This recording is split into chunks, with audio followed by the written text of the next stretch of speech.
In this month's story about TTC's first 100 years, we're going to have a 3-generational conversation.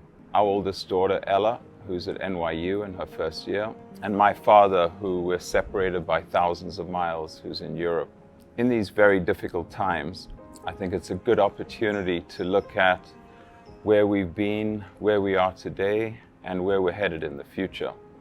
Hence this opportunity for you to hear from 3 generations. Our last weekly conversation with Nana and Papa on Zoom was wonderful because we spoke about some of this generational history and some of their fondest memories from growing up and building this amazing business that we're involved with today. We'd gone into the safari business and we'd built our first safari camp, Soabili, and we literally built it from sand in the river. We made the bricks from the sand. We'd go there. Weekends we'd fly up there.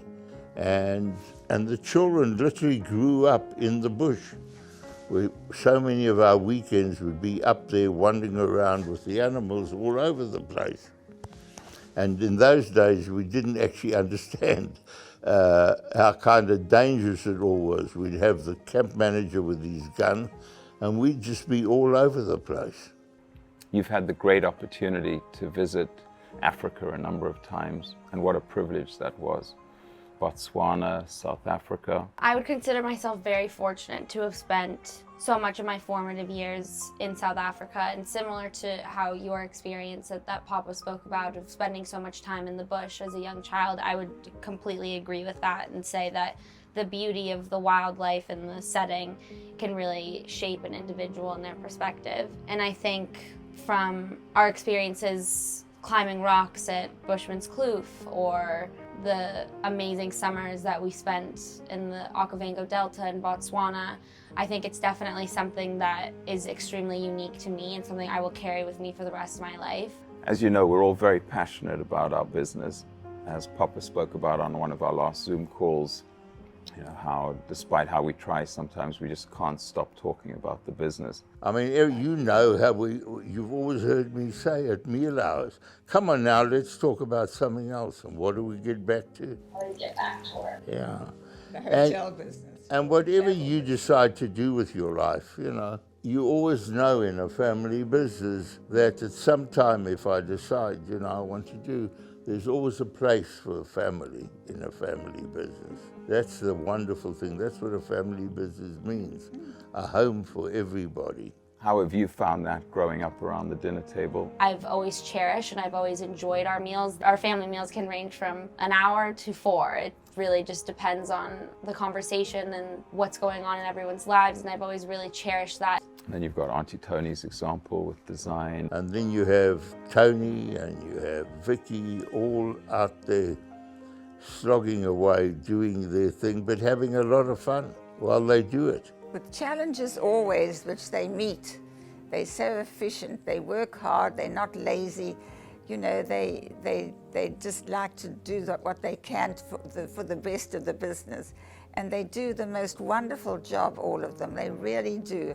I'm so proud of the girls. One of my most important lessons that I've taken away from the women in our family, definitely from having the exposure from such a young age of the intricacies and, again, beauty of design, has definitely shaped me into someone who was very specific about how their college dorm was going to look like. I think it's definitely been the creativity and the attention to detail is something that has definitely been passed along to me as well.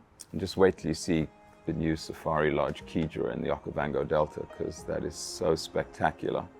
Being in the family business, I hope one of the benefits you've certainly appreciated and enjoyed are the various trips we've taken.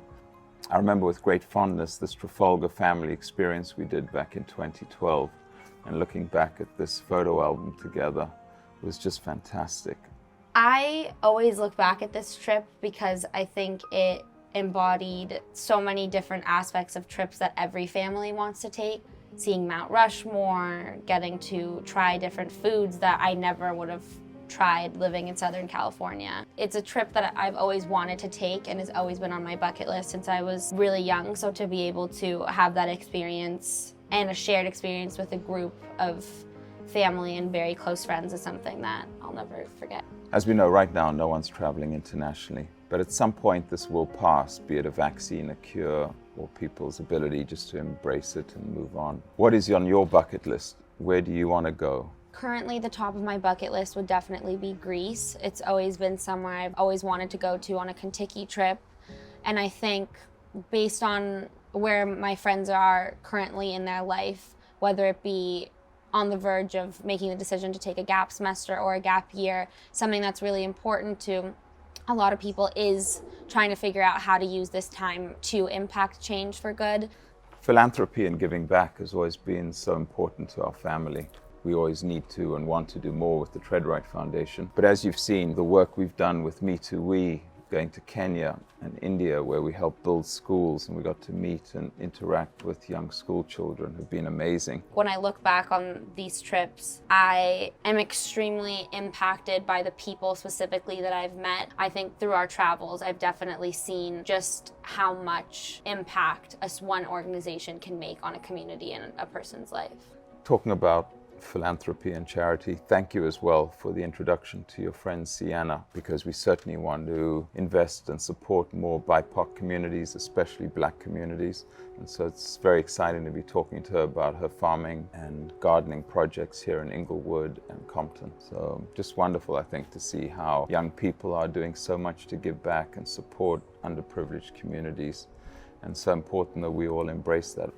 Heritage is so important, and Pop has obviously shared some great wisdom and life lessons from some of the family calls, as we can remember here. And you know, if you say, and people always say, okay, after all this time, what lesson have you learned? And I say, well, you know, if you go back, you can't do anything without people. Everything comes back in our business to people. We can't make a living if we don't get people in our hotels, on our ships, on our travel companies. We can't make a living if the people running, the drivers, the tour managers, the reservation clerk, unless you have the people and they're enjoying what they're doing and they're working with you, nothing works. So the whole thing is, it's about people coming, it's about people going, but it's still about people.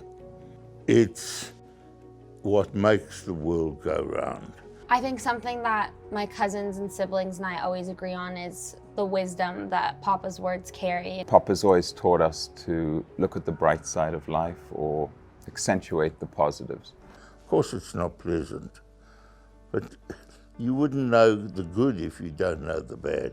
And at the end of the day, and at the end of the pandemic and the end of the thing, that's still what it's going to be. The world is still going to go around. Nothing is going to stop here. It's just a delay. And while we're in the delay, make the best of it. Learn what you can while you're holding your breath, because the time will come in the not too distant future when it's full speed ahead again. For me, I've had numerous silver linings. I've never been home for 6 months in a row. So the opportunity to be with you, your brothers, your mom, our dogs, has been an incredible bonus during these awful times, even though we're all heartbroken over what's happening. How do you see this time? Because you should be away at university and you're obviously home. So being able to be home when you're home and be able to be here before my younger brother also departs for school has definitely been a huge plus for me. I think it just overall made my gratefulness and love for not only the individuals in my life, but the places that I admire and love the most a lot greater. It's beautiful, Ellie. How would you now see, as somebody who's 20 years old, the world in this time, in the middle of the worst kind of situation we've seen ourselves in the world, how would you see the present and the future? I think from a standpoint of travel and experience, I think definitely within my generation, something that I found that's so interesting is this desire to really, everyone has a bucket list. Everyone has places in the world they've wanted to visit, people they wanted to interact with, food they wanted to try. There's more of a surge of why wait? What is to come in the near future once we're able to travel safely is this desire and this push to see the world in a different light.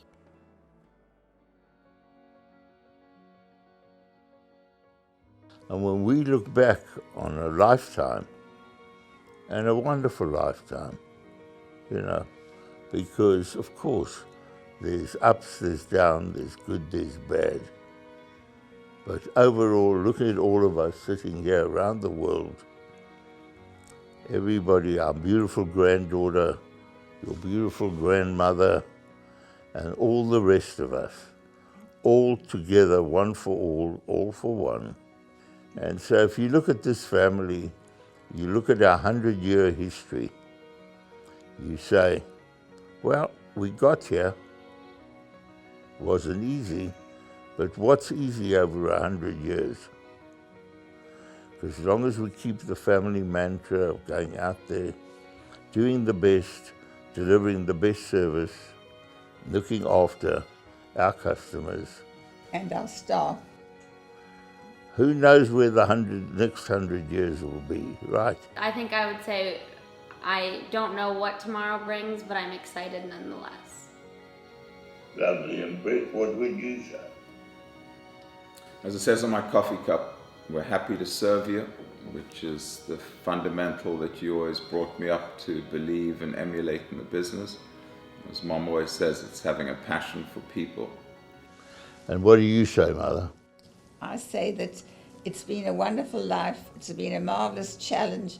I've loved every minute of it, the good, the bad, and the ugly. The fact that I look at the next generation, I feel happy at this time that there is that future there. So for everybody who watches this, thank you for watching us, spending a little time with us, and understand the family is strong, together, and optimistic for the next 100.